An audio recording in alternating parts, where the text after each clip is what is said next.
Sus seguidores ven en Ayn Rand una pensadora revolucionaria, con una ética del individualismo racional liberadora, que les da la clave para entender el mundo sin necesidad de contratos sociales ni nada que moralmente se interponga entre ellos y sus metas. Los héroes de sus novelas son personajes cuya individualidad racional les resulta tan admirable y acertada, que justifican una realidad donde solo es moral lo que se haga en beneficio propio. Sus ideas conforman un sistema llamado objetivismo, que desprecia el diálogo con cualquier corriente filosófica, se refugia en un racionalismo radical y contradictoriamente dogmático, que sostiene que el egoísmo racional beneficia a las sociedades. Idea que no solo carece de respaldo empírico que le respalde, sino que la evidencia sugiere lo contrario.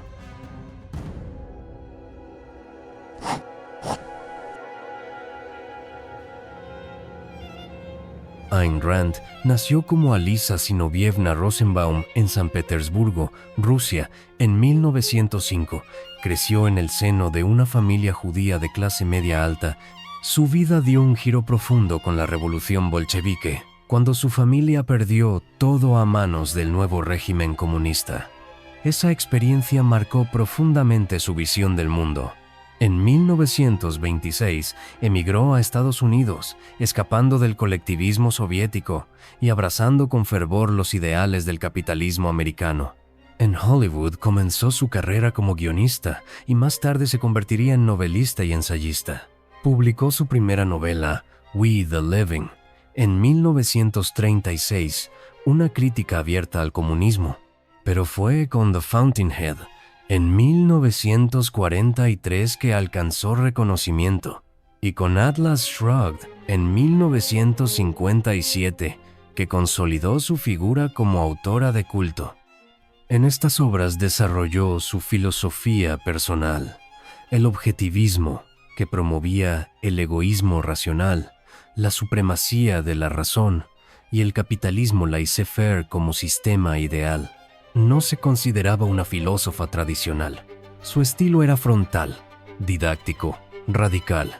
Rechazaba a figuras centrales de la filosofía como Kant, Platón y Hume, y fundó un movimiento ideológico más cercano a una doctrina que a una escuela de pensamiento abierta al debate.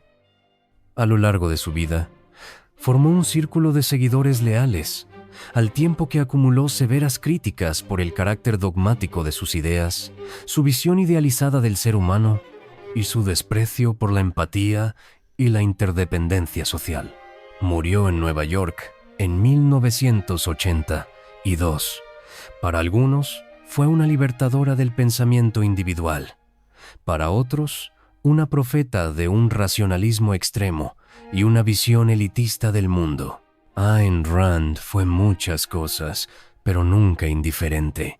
Su legado, polémico y contradictorio, sigue vivo como un campo de batalla entre la filosofía, la ideología y la cultura popular.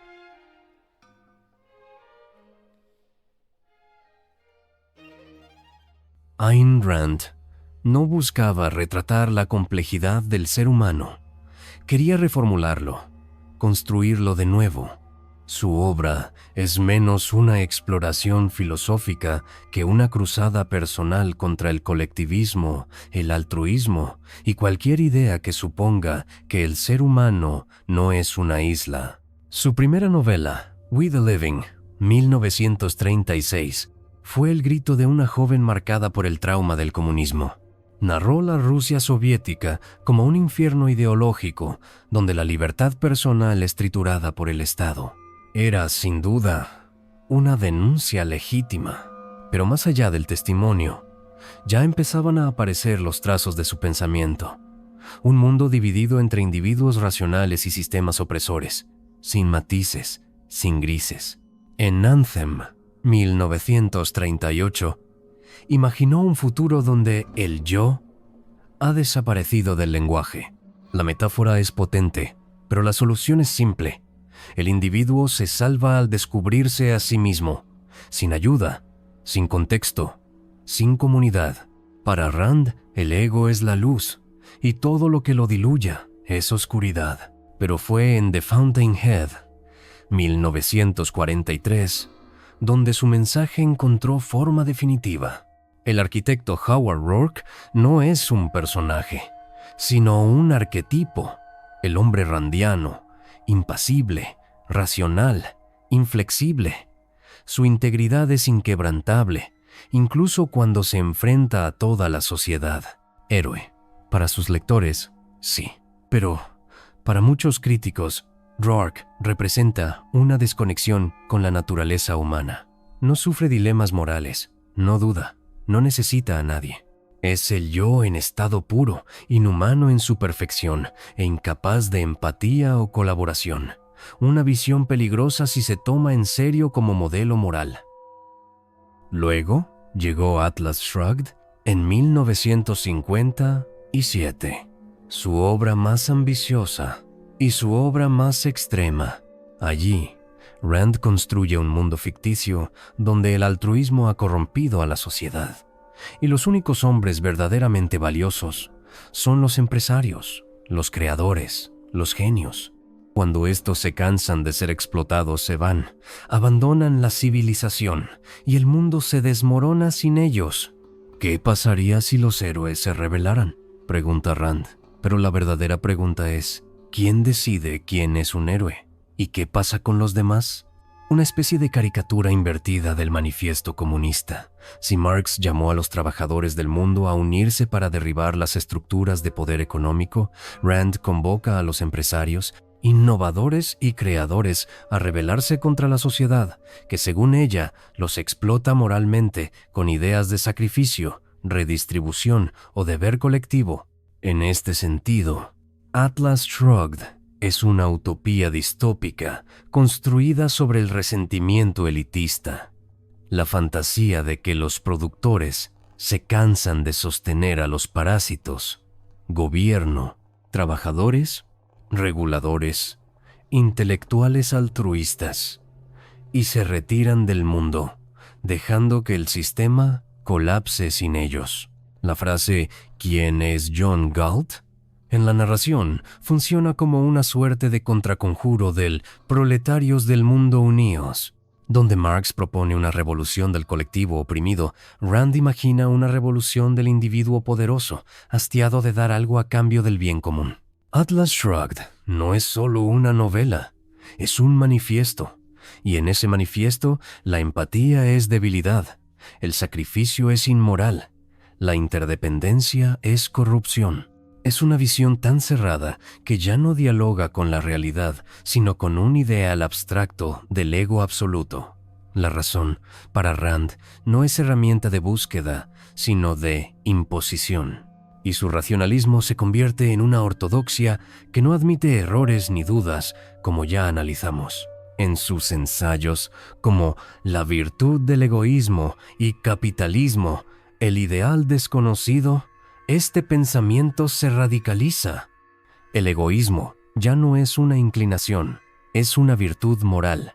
El capitalismo ya no es una herramienta económica, es un sistema ético, pero en su afán por convertir su experiencia personal en teoría universal, Rand olvida lo esencial de toda filosofía seria: el cuestionamiento constante, la apertura a lo otro, la posibilidad del error. Rand no construyó una filosofía, construyó un sistema de creencias, un dogma disfrazado de razón. Su objetivismo no invita a pensar, invita a repetir. Sus obras siguen siendo leídas y reverenciadas, pero no por su profundidad filosófica, sino por su poder emocional. La promesa de que no necesitamos a nadie, de que pensar solo basta, de que el yo puede por sí mismo construir el mundo. Pero la vida no funciona así. La razón no existe en el vacío, y ningún individuo es realmente libre si no reconoce que su existencia misma depende de otros, para aprender, para hablar, para amar y para ser.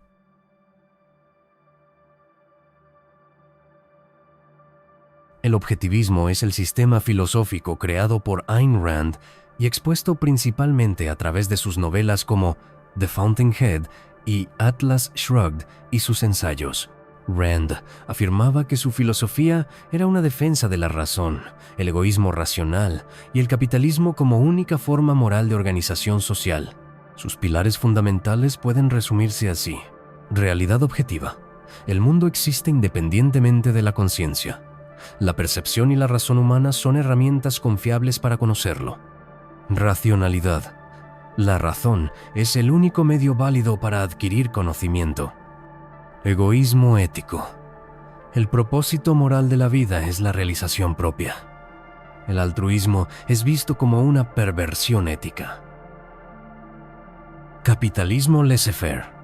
El único sistema político legítimo es el que protege los derechos individuales y la propiedad privada sin interferencia estatal. Rand defendía estos principios con vehemencia, proclamando que su sistema era una filosofía para vivir en la Tierra, y se presentaba como una alternativa a lo que ella consideraba una decadencia moral e intelectual del pensamiento occidental. Pero bajo la apariencia de claridad y rigor, el objetivismo oculta serios problemas. Una filosofía no puede limitarse a reafirmar convicciones personales. Su valor se mide por su apertura al cuestionamiento, su coherencia interna y su capacidad de dialogar con la complejidad humana. Y en estos aspectos, el objetivismo falla.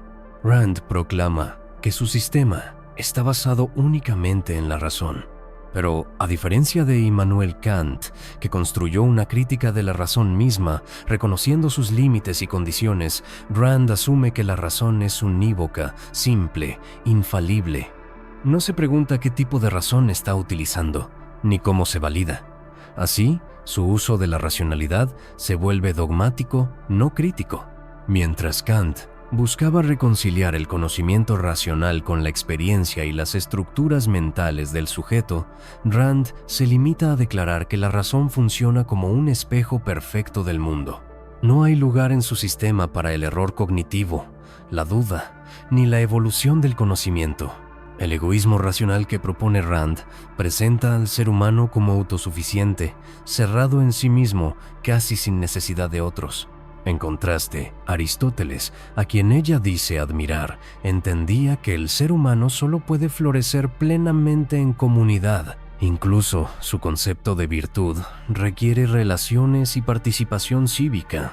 El individuo randiano no coopera, no educa, no cuida, no se sacrifica por nadie.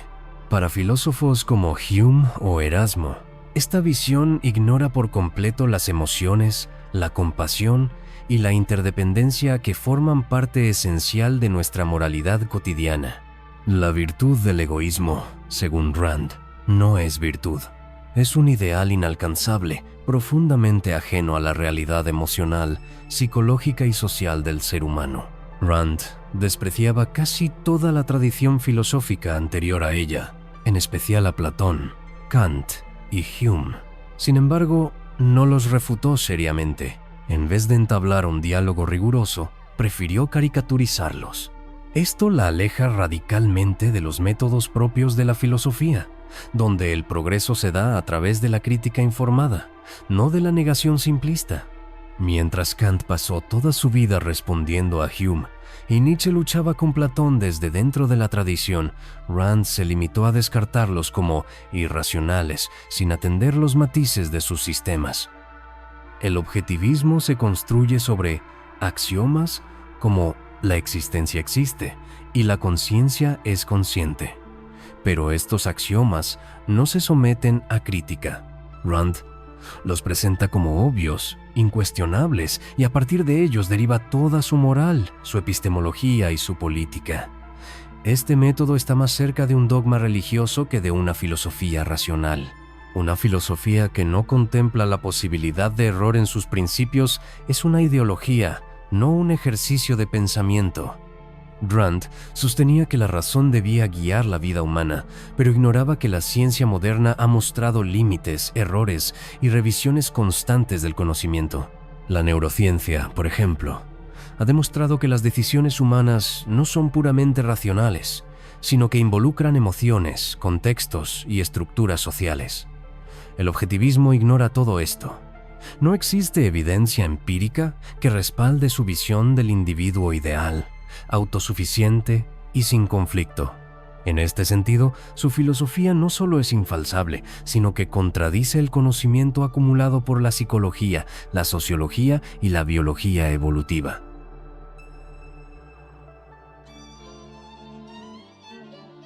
Una filosofía que celebra el egoísmo, la autosuficiencia absoluta y el rechazo de todo deber moral hacia los demás debería ser difícil de aceptar. Pero lo paradójico es que, aún así, millones de personas la abrazan con fervor. No solo ricos empresarios, también trabajadores, jóvenes estudiantes, empleados comunes. ¿Por qué? La respuesta está en su poder simbólico y emocional. Promete simplicidad en un mundo caótico. Vivimos en un mundo saturado de incertidumbre. La política es confusa, la economía es volátil, la moral parece a veces desdibujarse. El objetivismo ofrece algo que muchas filosofías no se atreven a ofrecer: certeza. Tú tienes razón. Si eres racional, si sigues tu interés, no necesitas a nadie, no te deben nada y no debes nada a nadie. Ese mensaje tiene una fuerza emocional brutal. Es una narrativa limpia, sencilla, sin ambigüedades. Y eso, en un mundo complejo, seduce. Alimenta la fantasía del mérito individual absoluto. Muchos no poderosos se identifican con el mensaje porque se ven a sí mismos como futuros triunfadores. La narrativa de Rand les dice: no eres rico aún, pero lo serás. Y cuando lo seas, no dejes que nadie te diga que le debes algo a otros. Es el sueño del self-made man, el héroe que no necesita nada, que se hace a sí mismo, que asciende por mérito propio. Una ilusión que, aunque rara vez se cumple, funciona como consuelo y motivación. En este sentido, el objetivismo funciona más como mito que como sistema filosófico. Es una promesa de que no necesitas tener poder ahora para creerte poderoso. ¿Rebeldía disfrazada de pensamiento racional? Rand propone una forma de rebeldía, pero no contra el poder, sino contra lo que ella llama la moral del sacrificio, contra el deber hacia los demás. En muchos jóvenes, esto cala como una forma de rebelión emocional. No tengo que salvar el mundo. No tengo que servir a nadie. No tengo que sentir culpa. Este tipo de discurso puede resultar liberador, sobre todo cuando se ha vivido bajo presiones morales rígidas. Pero esta liberación no es auténtica autonomía moral, es una inversión del deber, no su superación crítica. Confunde lógica con dogmatismo. El objetivismo se presenta como una filosofía de la razón. Y eso atrae a personas que valoran el pensamiento crítico, la ciencia, la lógica. Pero la paradoja es que la razón en Rand no es una herramienta de exploración abierta, sino un martillo ideológico. Quien la adopta siente que está del lado de la verdad, que los demás simplemente no entienden la lógica. Esta falsa seguridad refuerza el ego y produce una sensación de superioridad intelectual. Si tú no crees en el egoísmo racional, es que no has razonado bien. Este tipo de estructura es cognitivamente cerrada. No permite el disenso, porque presupone que hay una única forma correcta de razonar, y casualmente es la suya. Provee identidad a través del rechazo del otro. Como toda ideología cerrada, el objetivismo también funciona como una tribu intelectual. Muchos de sus seguidores adoptan no solo sus ideas, sino también su tono de desprecio hacia los altruistas, los colectivistas, los débiles. Es una identidad que se construye por oposición. No importa si no eres millonario, si no eres un genio creador, si desprecias a quienes consideras dependientes del Estado, emocionales, conformistas, entonces eres parte del club randiano. Y esa identificación emocional es muchas veces más fuerte que cualquier argumento racional. El objetivismo no es una filosofía que explica la realidad. Es una ideología que la reduce para acomodarla a una visión particular del mundo. Ayn Rand construyó un sistema cerrado, autoconsistente, pero desconectado de la experiencia humana real. No contempla la fragilidad, la contradicción, el conflicto o el error. Al final, ofrece una narrativa emocional de autosuficiencia, más cercana a un mito que a una filosofía rigurosa. Por eso, aunque tiene fuerza como discurso ideológico, no se sostiene como filosofía, porque una filosofía no puede ser solo un espejo de nuestras convicciones. Debe ser una herramienta para entender el mundo con todos sus matices y, sobre todo, para entendernos a nosotros mismos con humildad. El objetivismo no conquista mentes porque sea verdadero, sino porque ofrece una fantasía poderosa, la fantasía de que podemos ser autosuficientes, moralmente superiores y lógicamente impecables, sin tener que lidiar con la complejidad del otro. Pero esa fantasía tiene un costo. Nos separa de los demás, nos vuelve ciegos ante la interdependencia real que define la vida humana, y convierte en virtud lo que a menudo es una forma sofisticada de negación emocional, la incapacidad de aceptar que necesitamos a otros, que el bien común también nos incluye, y que la moral no es debilidad, sino la forma más alta de inteligencia colectiva.